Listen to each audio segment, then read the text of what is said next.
Welcome to Happenings Now, everyone. Today, we will be discussing our Achievements edition of our Connections newsletter. We'll talk about various articles and stories that have happened here at the South Centers throughout 2019, so stay tuned.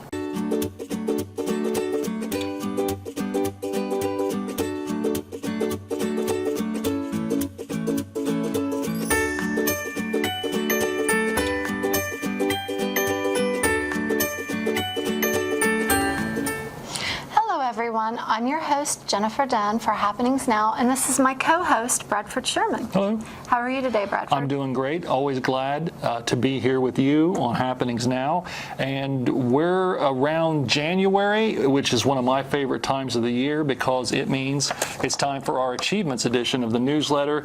It is our biggest and best issue that we do every year, yes. And it is a chance for us to kind of reflect on the past year and talk about all the things that we've done here at South Centers, all the things we've achieved, all the things that we're proud of. Kind of gives us a little opportunity to brag about them and to share them with everybody. And I just thought we would go through the newsletter today and just show you all the great things that's going to be in this issue.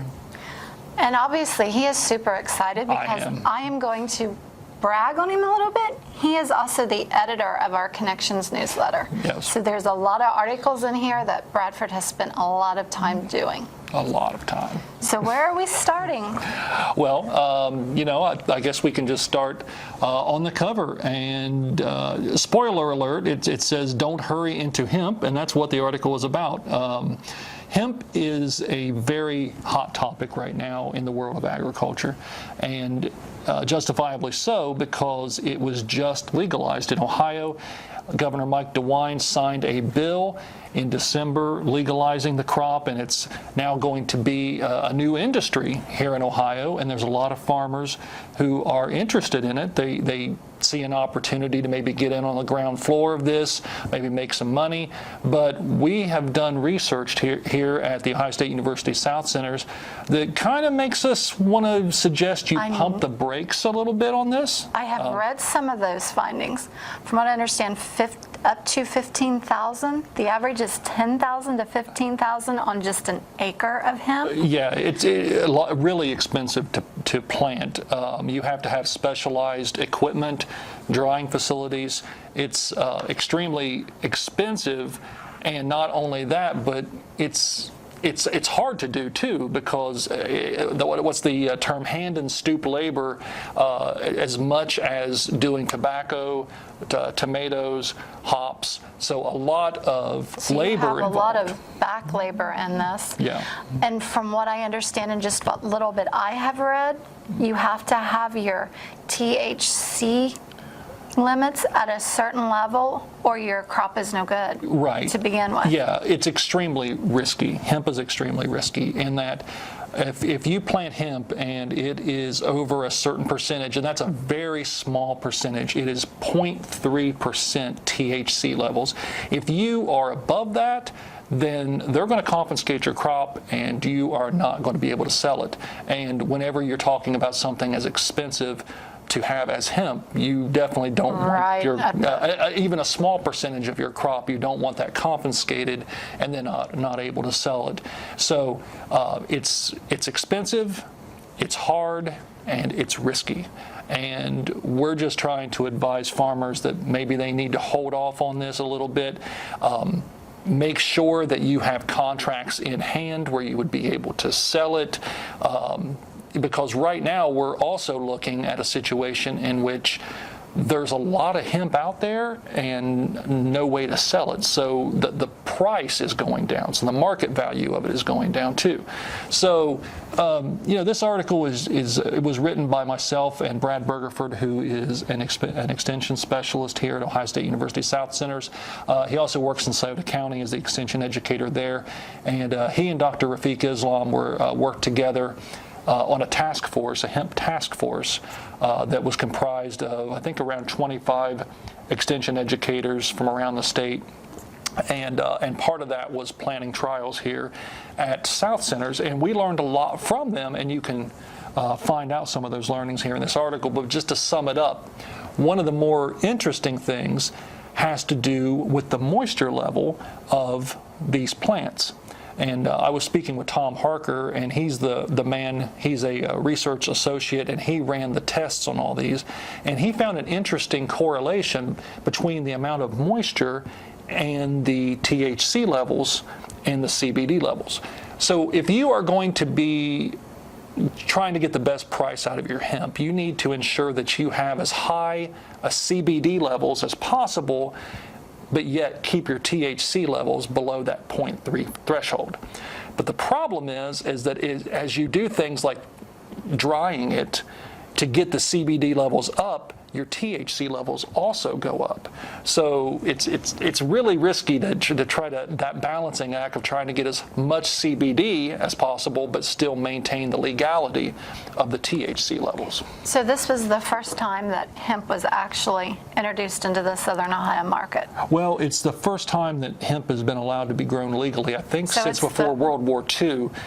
There were only 2 sites in Southern Ohio in which these were planted. One of them was here in Piketon at South Centers. The other was over in Adams County, I think Winchester. Okay. And but this is the first year here now, 2019, that they have actually planted and actually have research.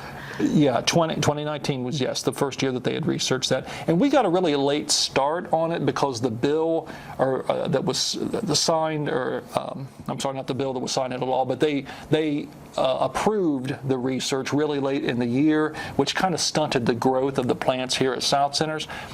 Conversely, in Adams County, they had like these huge lights that made it seem like there was constant light on these plants 24/7, and they responded a lot better. And Brad explains this a lot better in the article than what I can. But so this is the first year of research. Yeah. And so if someone was toying and had the extra income, the $15,000 to invest per acre on this, they should definitely reach out and speak with the task force before they ever thought about planting a crop or investing. Yeah, you definitely want to do your homework. Read about it online. Read some research that's been done. Read our newsletter for sure. Get a hold of your local extension agent. I know Brad has worked a lot with this, and maybe we can show people on our website where they can go. Yes. If you go to southcenters.osu.edu, we have a directory over here that Sarah is showing us how to get to. You just click on that, and it will show everybody's name and contact information. Brad is down under the specialty crops or the horticulture section, so find him or someone locally that near you, and just ask them about the risks involved of planting hemp, because there's going to be a lot of people wanting to kind of jump on this hype train. There's Brad. Yes. Wanting to jump on this hype train really quickly, but we don't want you to get burned by this very risky crop. We only have 1 year of research. Yeah, a lot under our belt, so a lot can change too in the industry as rules and regulations change. You're absolutely right. It's a brand new industry. It's exciting, but let's just pump the brakes a little bit, I think, is the advice that we're giving to farmers right now. Yes. So anyway, that's hemp. That is our cover story for this edition. And moving through the issue here, we just have our table of contents here, and just a little blurb here on our State of the College address. Our dean, Kathy Kress, recently delivered the State of the College address, and she mentioned South Centers in that address. We're very proud of that, and she specifically mentioned Dr. Han Peng Wang and his aquaculture program here at South Centers. So I just put a little blurb in there letting people know that where they can go watch that address and see what she says. And in fact, later on in this newsletter, what she talks about in the State of the College address, we have a full article on, and that has to do with faster growing fish, bluegill and perch, and then transferring that to the aquaculture industry. So. And then, who is that fine-looking lady on there? That's you, Jennifer. This is an article. Thank you, Bradford. Yeah, we. Last quarter, you, Jennifer, were the focus of our staff profile in the newsletter, and every year or every quarter, I pick a different employee and I kind of just talk about what they do and get to know you type of a piece. Well, the folks up at the college level took notice of that, and they thought that what you did here at the Endeavor Center was very interesting, and they wanted me to kind of expand on the Endeavor Center and let people know more about it, where we are, what we do, how we do it. As my phone is ringing, hold on one second. So what I did was I kind of took your story, reworked it a little bit, and we turned it into a feature here on our Endeavor Center. And as we're just there's a look at Ryan Mapes. Yes, he's our Endeavor Center manager. Endeavor Center manager. And maybe Jennifer, you would be best equipped to talk a little bit about the Endeavor Center and all the things that we do here. The Endeavor Center itself is a mixed business, small business incubator. We help small businesses.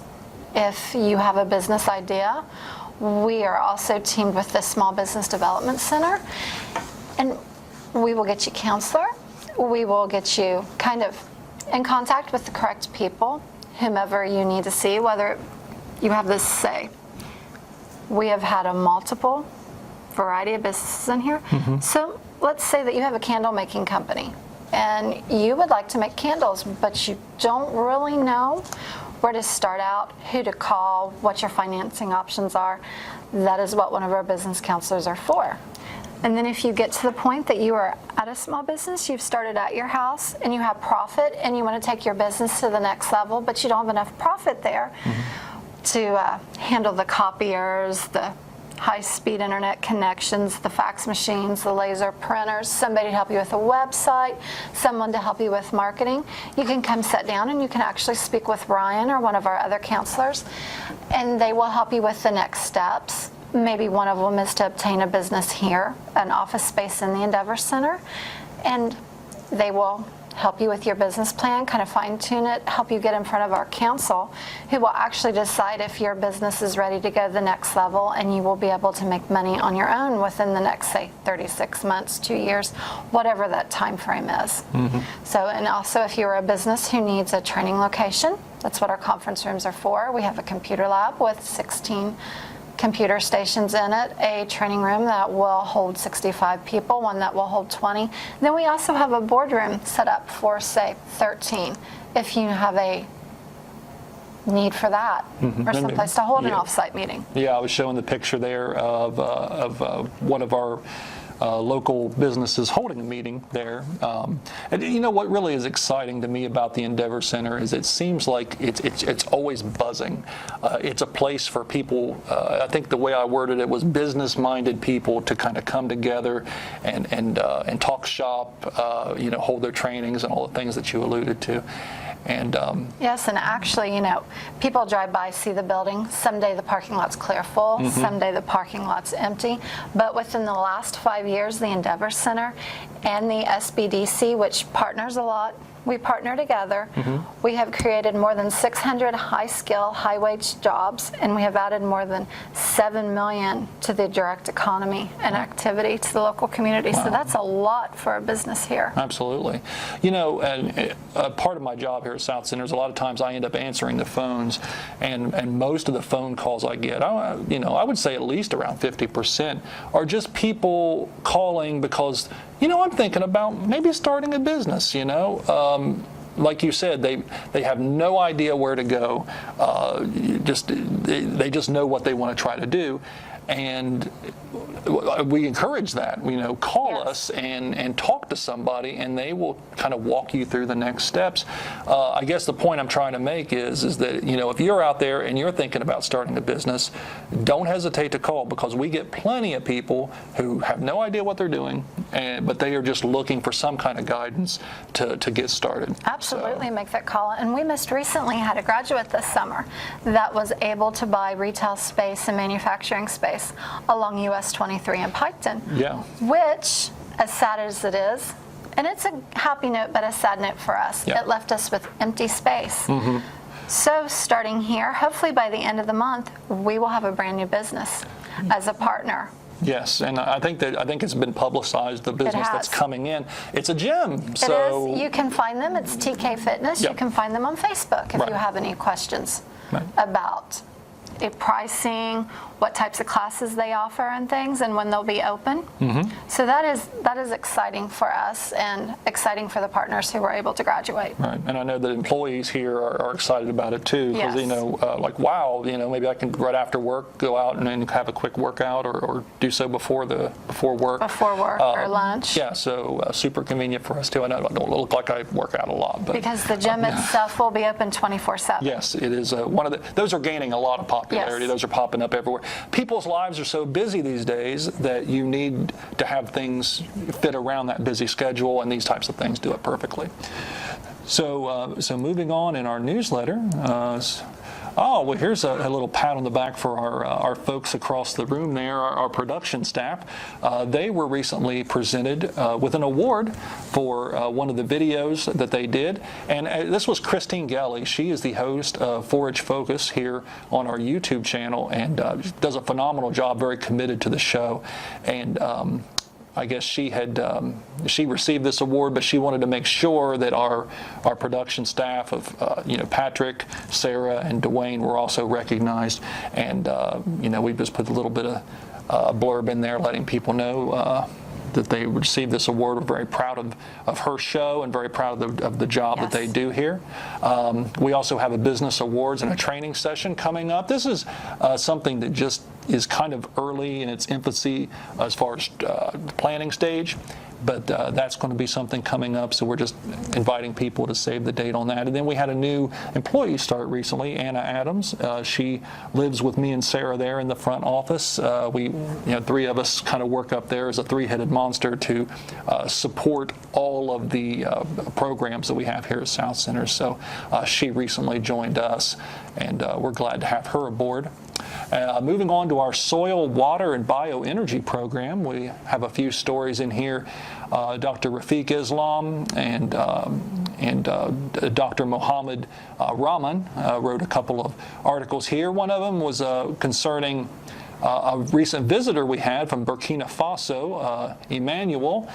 He was here and was only here for about a month. He was a very short-term visiting scholar, but we enjoyed having Emmanuel here, and he's now back there in Africa in his home country, and was able to take back some valuable knowledge he learned there. We were able to learn from him, and that's really a great thing about all the visiting scholars that we have here at South Centers. A lot of diversity.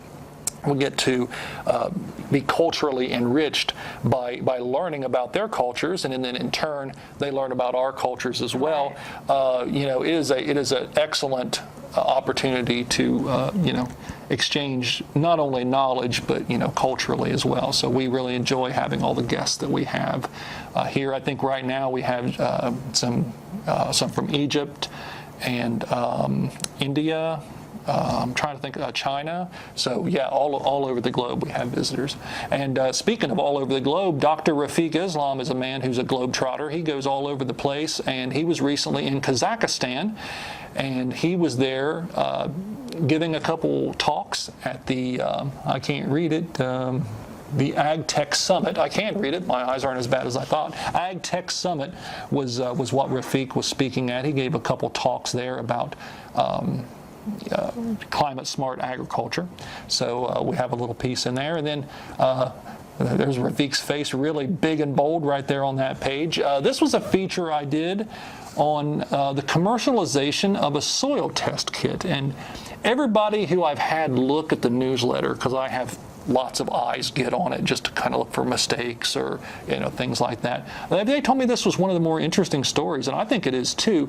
For 15 years, Rafiq had been working on a soil test kit, and not just any soil test kit, but something that was simple, small, easy to use, portable, something that farmers could take into the field, and they could take a soil sample, they could mix it. However you do it, I've not used one, but the whole point of it is that they can quickly get an idea of the soil health in any location on their farm.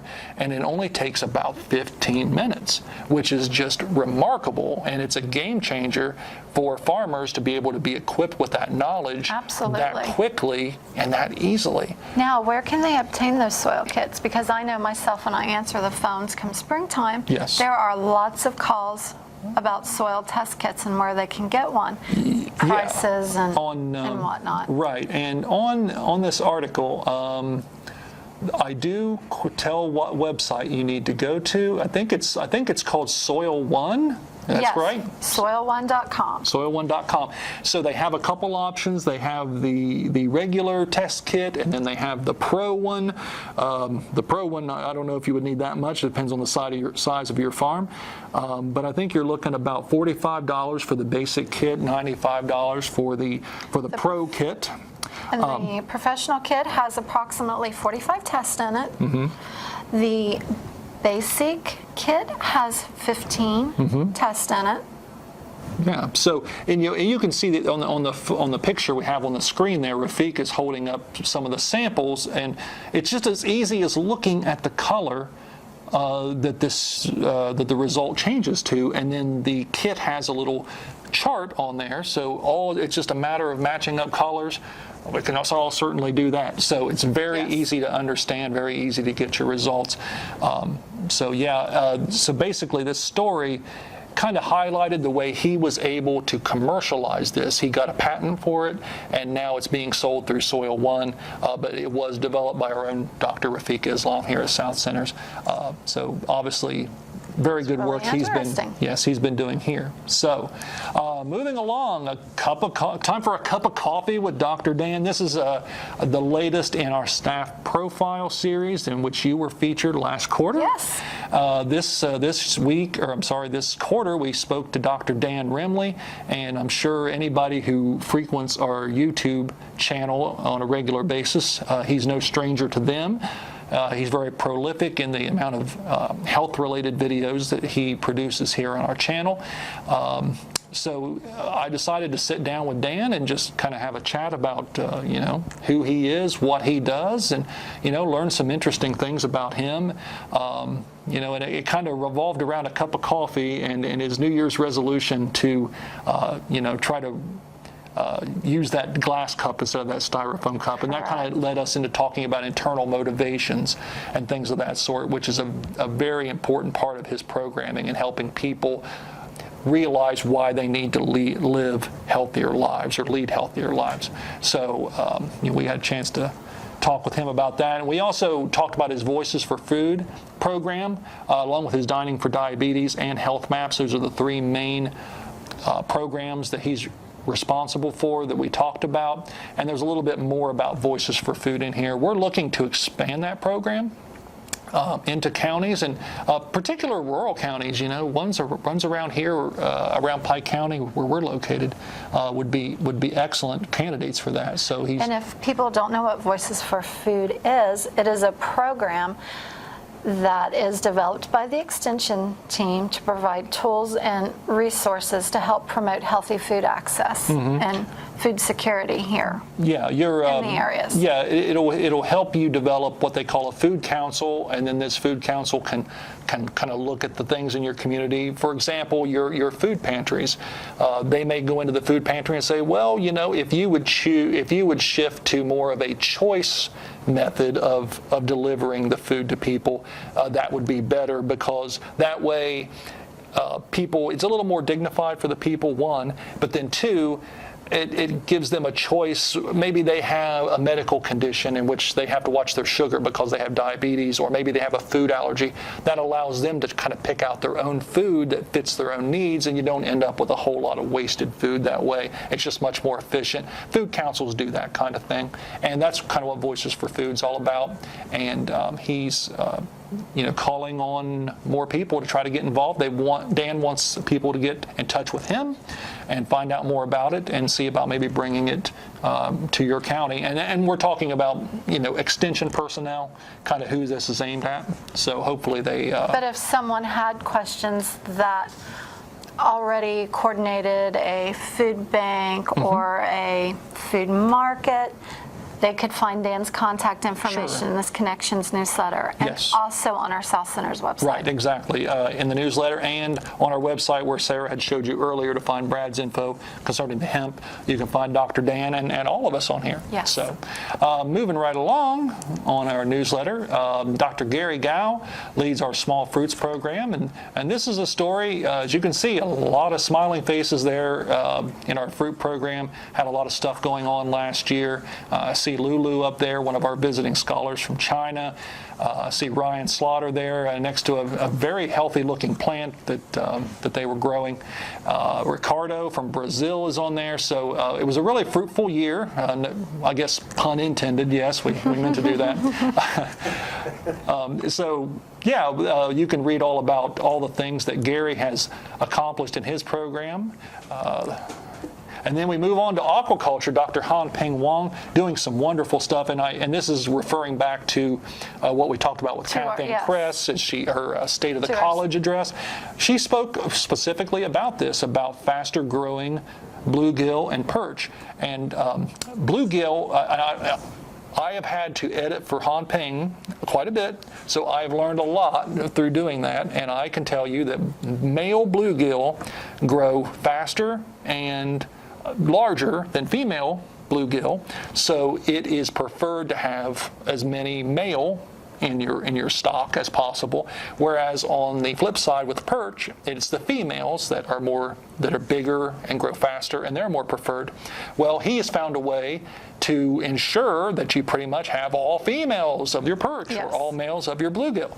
So that's what this story is about, how they're transferring this fast-growing fish to the aquaculture industry and how that's going to help meet the needs of the aquaculture industry. And we also talk about Boot Camp 2 and how that was recently completed there within our aquaculture program as well.